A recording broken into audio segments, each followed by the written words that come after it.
Salam dostlar, hər vaxtınız xeyir olsun. Dünən bildiyimiz kimi müəllim işə qəbulunun çərçivə sənədi çıxdı və yeni çərçivə sənədində bir çox mövzular əlavə olundu.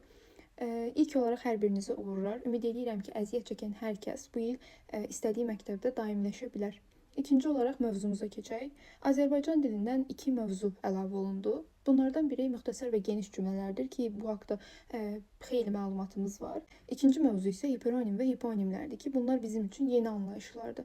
Ona görə də mən bu mövzunu qısa və aydın şəkildə izah etməyə çalışacağam ki, mövzu sizin üçün də aydın olsun. İlk olaraq hiponimlər və hiperonimlər dilçiliyin semantik, yəni məna ilə bağlı olan anlayışlardır. Bəs bunların bir-birindən fərqi nədir?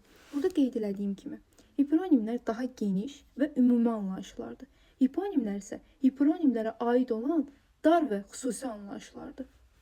Yəni bu nə deməkdir? Məsələn, deyək bir anlayışdan danışaq, heyvan sözündən. Heyvan sözü hiperonim olacaq. Nəyə görə? Çünki ümumi bir anlayışdır. Biz heyvan dedikdə hansı heyvandan söhbət getdiyini bilmirik. Ümumilikdə deyirik ki, o heyvandır. Amma xüsusiləşməyə gəldikdə buna aid bir növ var, bunun bir adı var. Bu hiponim olacaq. Məsələn, deyək ki, qurd ya olsun tülkü. Biz artıq bunun növünü bilirik. Heyvanın növü, kateqoriyası, yəni bu hiperonimə aid növ, kateqoriya onun hiponim olacaq. Yəni hiponim, hiperonimi açıqlayan və onu bölən hissədir. Yəni onun növüdür, kateqoriyasıdır. Bunlar hiponimə aid olacaq. Ya da ki danışaq biz bir dəqiqə bunu silim. Danışaq biz rənglərdən. Rəng özü bir mövzu olaraq olacaq hiperonim. Amma rəngin növləri, məsələn, onun qırmızı, ağ ya da yaşıl olması onun hiponim olacaq. Yəni əsas mövzu və onu izah edən, onun növü olan digər mövzular. Bunu izah eləyir və açıqlayır. Daha geniş formada verir. Ona görə də biz deyirik ki, hiperonim daha genişdir, hiponim isə daha dardır, daha xüsusidir.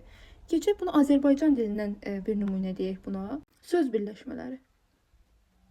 Söz birləşmələri hiperonimdir, yəni ümumi bir anlayışdır. Biz burada bir çox söz birləşməsindən danışa bilərik, feildən, ismdən.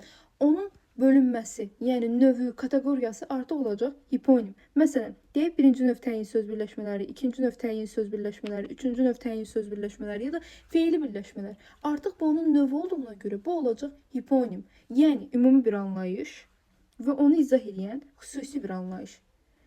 Hiponim və hiperonimlər bunlardır. Mövzu bu qədər idi. Ümidvaram ki, mövzu sizin üçün aydın olmuşdur. Digər mövzularda görüşmək diləyilə.